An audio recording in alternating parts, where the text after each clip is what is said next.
on the midnight jury, while I ponder weak and weary, over many getting curious, volume I forgot the Lord, while I nodded, nearly napping, suddenly there came a tapping, as with someone gently rapping at my chamber door, just a visitor I muttered, tapping at my chamber door, only this, and nothing more. I remember it was in the blue December, and each separate dying ember brought us ghosts up on the floor. Eagerly I rushed to borrow, vainly I had sought to borrow from my books or keys of sorrow, sorrow for the lost and more. For the rare and radiant maiden whom the angels name Lenore, nameless here forevermore. And the silken side and certain rustling when each curtain filled me with fantastic terrors never felt before. So that now the silver beating Of my heart is still repeating, 'tis some visitor entreating entrance at my chamber door. Somebody says that they're entreating Entrance at my chamber door. This it is, nothing more.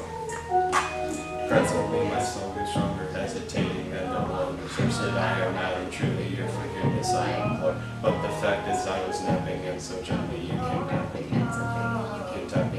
at my chamber door. That is where I heard you here I opened my door. Darkness night.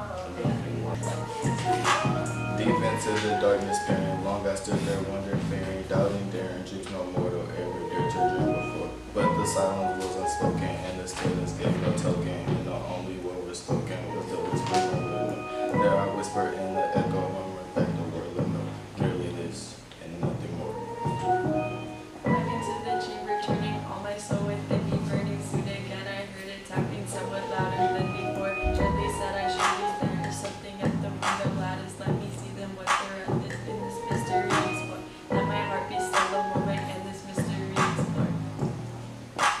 'Tis the wind and nothing more. Open knew I from the shutter, when with many float and flutter, in there stepped the stately raven of the saintly days of yore. Not the least obeisance made he, not a minute stopped or stayed he, but by means of lord or lady, perched above my chamber door. Perched upon a busted palace just above my chamber door, perched and said, and nothing more.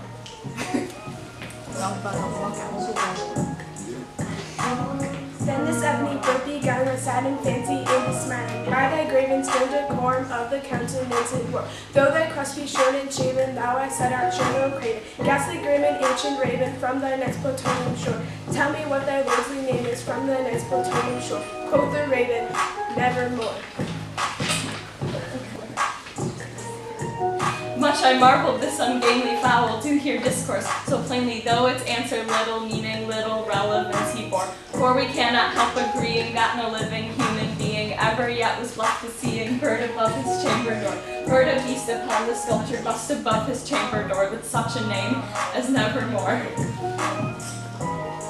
Mas el cuervo atribado sonó pronunció desiluso, como si él lo fuera alma ni una sola más. No movió nuestro pluma ni dijo para luego, hasta que al fin lo cité.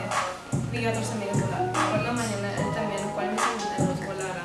Dijo entonces, nunca más.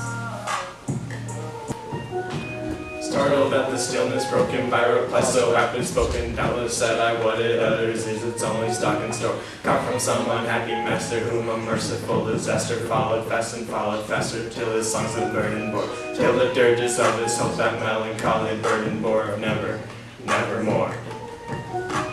But the raven still beguiling all my fancy into smiling straight, I wheeled a cushioned seat in front of burdened bust and door. Then upon my velvet sinking I betook myself to linking fancy and to fancy thinking what this ominous bird of yore, what this grim, ungainly, ghastly, gone and ominous bird of yore meant to croaking nevermore.